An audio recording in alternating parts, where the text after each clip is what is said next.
ನಮಸ್ಕಾರ. ನಾನು ನಿಮ್ಮ ನಾಗಾಭರಣ.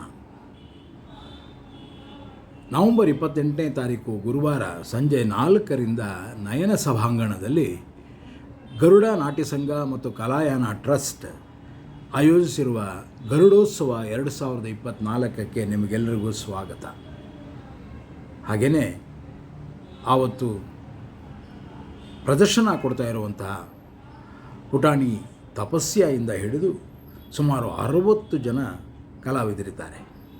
ಕಥಕ್, ಯಕ್ಷಗಾನ, ಭರತನಾಟ್ಯ ಈ ಎಲ್ಲ ಪ್ರದರ್ಶನಗಳ ಜೊತೆಯಲ್ಲಿ ಅಂದು ಸಂಜೆಯನ್ನು ಸಂಭ್ರಮಿಸೋಣ. ಬನ್ನಿ, ನಾನು ಬರ್ತೇನೆ, ನೀವು ಬನ್ನಿ. ನಾವೆಲ್ಲರೂ ಒಟ್ಟಿಗೆ ಗರುಡೋತ್ಸವ 2024 ನಿಜವಾಗಿಯೂ ಕೂಡ ಒಟ್ಟಾಗಿ ಸಂಭ್ರಮಿಸೋಣ. ಬನ್ನಿ, ನವಂಬರ್ 28 ಗುರುವಾರ ಸಂಜೆ 4ರಿಂದ ನಯನ ಸಭಾಂಗಣದಲ್ಲಿ. ನಮಸ್ಕಾರ.